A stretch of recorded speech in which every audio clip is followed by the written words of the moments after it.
Hapon mga kabakyard, andito ako ngayon sa may pinya ng aking Kuya Volter. Oh grabe, ang daming bunga ito, malapit ng mahinog. Oh. Alam niyo ba ang tamis-tamis ng pinya na ito mga kabakyard? Ayan oh, halos lahat yan may bunga. Grabe, ang daming bunga. Dali, dito tayo. Ito pa oh, meron pa dito. Pero itong dito na area is mga maliliit siya. Maliliit ang kanyang mga bunga. Pero napakatamis nito mga kabakyard. Mga ano ito eh. Del Monte pineapple oh. Ayan siya. Yan. Dito pa oh. Ito. Grabe oh.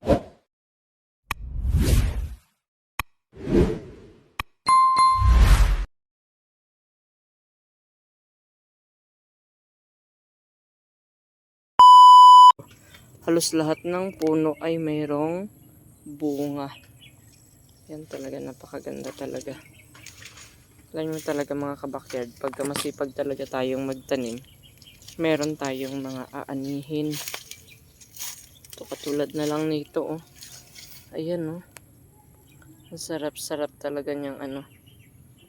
Tignan. Grabe. Kuntiin na lang. Malapit na siyang mahinog. Yan. Siguro mga 1 week na lang yan. Pwede na. Hinog na talaga siya. Ayan. Pupunta ako dito sa likod. Dito sa aming backyard. Dahil ano. Titignan ko itong mais ng aking brother. Kasi nga. Inabutan ito ng ano mga kabakyard. Tag-init. Grabe. Halos ano. Mag 2 months na hindi nakatikim ng ano ng magandang ulan. Kaya ito oh. Ito na yung tinanim namin nakaraan. Kaya ano na ito. Dapat ito ngayon is mag-start na silang mamulaklak. Pero oh. Maliliit pa siya pero okay lang. Ayan oh. Tignan nyo yung iba doon oh. Namumulaklak na oh. Ay papalapit ko ha. Ayan oh. Ayan oh. Kita niyo mga kabakyard. Ayan. Namumulaklak na siya, 'di ba? Hindi siya sabay-sabay kasi nga ano, naabutan siya ng tag-init. Kaya 'yan. Pero okay lang 'yan. Meron pa rin itong ano, ma-harvest. Ayan. Ikot-ikot tayo ng konti. Ayan, ikot-ikot ng konti. Pasyal-pasyalan tayo dito sa aming backyard. Ayan. Ayan, kasi ito na yung sinasabi ko sa inyo nakaraan mga kabakyard na pagdating dito mga 100 mula doon sa may kanal is puro na bahay. Ayan o, nakikita niyo mga kabakyard. Puro bahay talaga yan. Puro na bahay. Kaya pag hindi siya nakanalan doon, ito dito, hanggang baywang talaga ito. Ang tubig dito. Ayan o, tingnan nyo. Puro mga malalaki mga bahay na yan, mga nandito. Yan.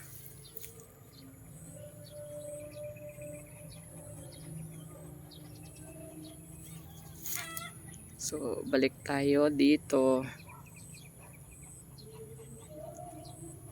Lakad-lakad tayo ulit dito. Yan. Pasyal-pasyal tayo dito. Ayan kasi ano, almost 1 month, ay 1 week na rin yatang ano, ulan ng ulan. Kaya ito, tingnan yung mga damo, mga kabakyard is nagtataasan na. Ayan. Pero nakakatuwa lang. Dito sa gitna ng sagingan is napakaraming prutas. Kaya no, tignan nyo. Kahit na masukal to dito. Dahil hindi pa na mawiran ni tatay. Ayan o, tingnan nyo mga kabakyard o. Yung rambutan o. Ang dami na rin bulaklak. Parang katulad na din siya dun sa bahay. Pero napakaliit pa niyan.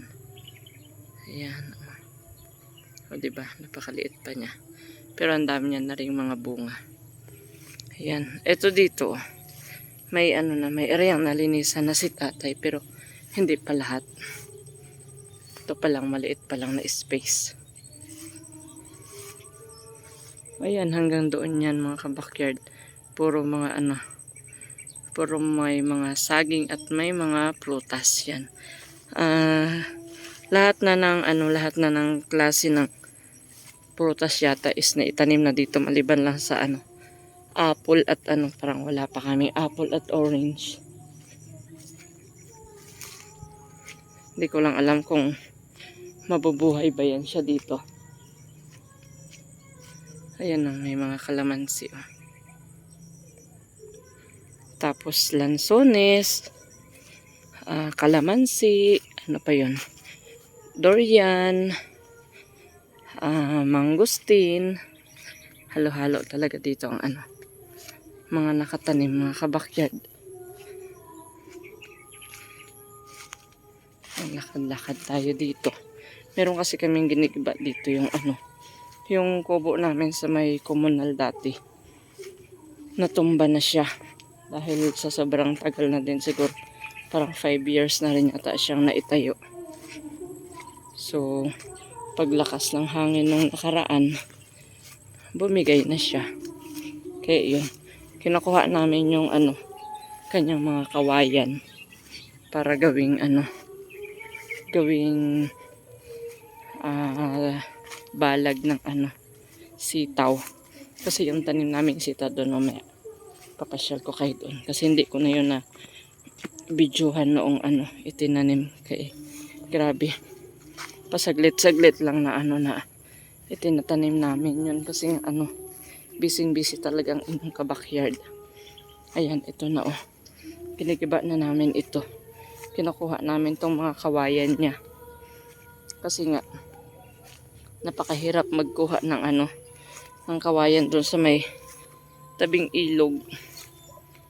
Kaya ito na lang, ayan oh. Tignan niyo yan oh. Meron pa kaming tarpaulin dito. Kukunan ko na lang to. Ayan oh. Welcome evaluators and guests to Purok 6A Communal Garden. Ayan. Ayan na lang ang tanging alaala ng aming bahay kubo dito. Hi mga kabakyard, mangunguha tayo ng buko ito. Sabi ni Dani, buko na daw ito. Tulin ko muna ito. Para ano, taga-tagain ko muna ito para magganda yung ano, puno ng nyug. Dami na palang nakukuha dito. Ayan o. Itong ano na to. 3 na to ang kukunin ko.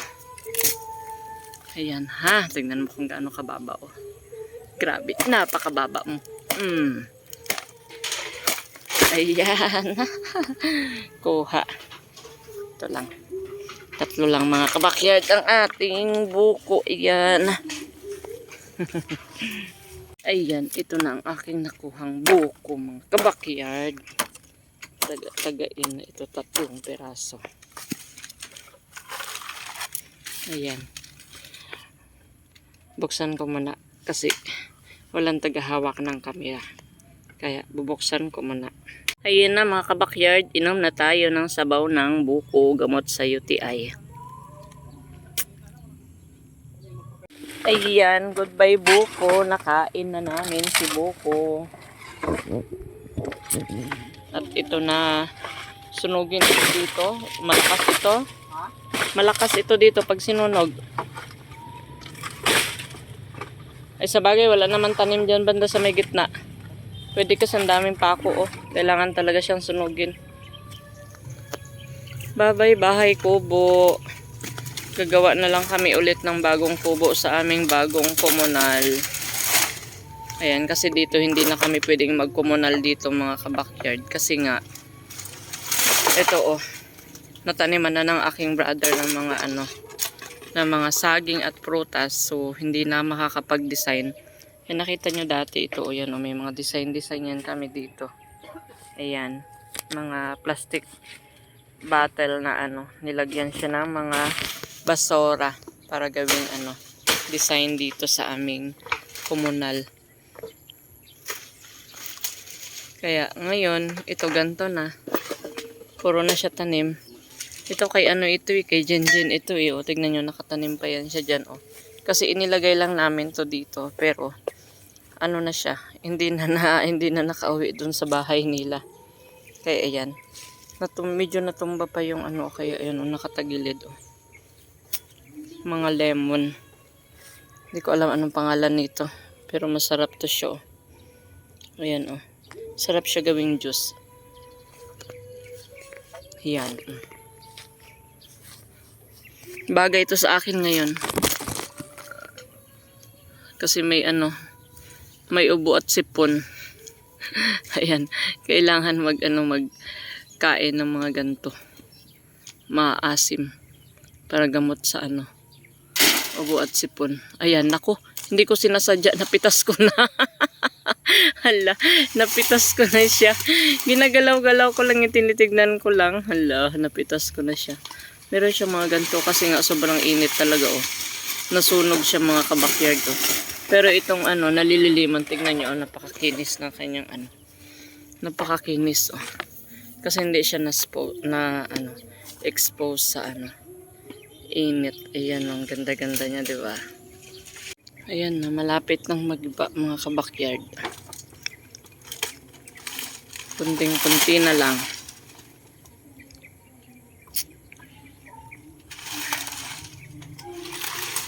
Magsusunog na lang ako dito. Kukuha ako ng ano, lighter sa bahay. Wala ka, mabali na yan. Sayang yung kahoy.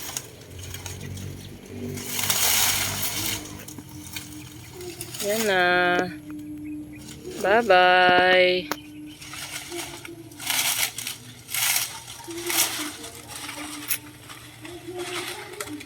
Kukuha muna ako ng ano. Kukuha muna ako ng lighter sa bahay.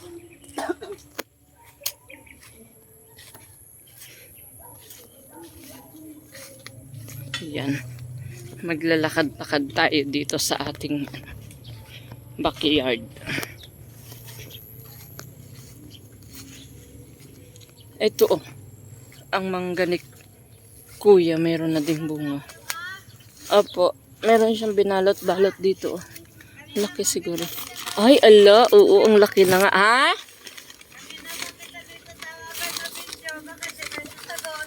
Ah, hindi ko na ano. Ayan, oh. Ala, mga ano pala ito, oh, mga big apple. Oh, nainitan din siya, nasira. Pero ang ganda sana niya, oh. Ayan pa, oh. Ganda, oh, grabe, ang laki. Nakakatuwa naman to. Tignan niyo mga kabakyard, oh. Ang baba-baba talaga, oh. Chan, kuha ka ng lighter doon, Chan. May susunugin ako. Hala, oh, grabe, nakakatuwa, oh. Ang dami niyang bunga. Oo, kuha ka lighter, dali. Dalhin mo yan doon. Dalhin mo yung hasaan doon. Asan makina yung payong na yan? Sige na, ibalik mo doon, kumuha ka ng lighter. Dali na, ha? Bilisan mo. Yun siya na lang aking inutusan mga kabakyard. Kasi mayroon ako nakitang mangga. Ayan, oh. Uy, nakakatawa. Grabe, ang laki talaga, oh. Grabe, oh. Ang laki-laki talaga, oh. Sobrang laki naman nito. Apple mango. Grabe, ang laki. Nakakatawa. Ayan, oh.